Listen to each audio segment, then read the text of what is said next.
Kebakaran hebat melanda pabrik kacang PT 2 Kelinci di Jalan Raya Pati Kudus, Margorejo, Pati, Selasa, tanggal 23 November tahun 2021. Api diperkirakan mulai muncul sekira pukul 11.15 waktu Indonesia Barat. Asap hitam menggumpal tebal dan membubung tinggi. Kepulan asap bahkan sudah terlihat jelas dari depan gapura perumahan Gunung Bedah.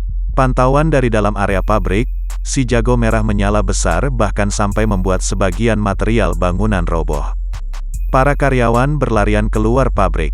Sebagian keluar masuk pabrik membawa berdus-dus deterjen bubuk untuk dicampurkan air demi mempermudah proses pemadaman. Puluhan mobil pemadam kebakaran berdatangan. Puluhan mobil tangki air juga lalu lalang keluar masuk area pabrik untuk menyuplai air. Seorang karyawan perempuan, Siti, mengatakan, kebakaran diduga berawal dari oven yang meledak.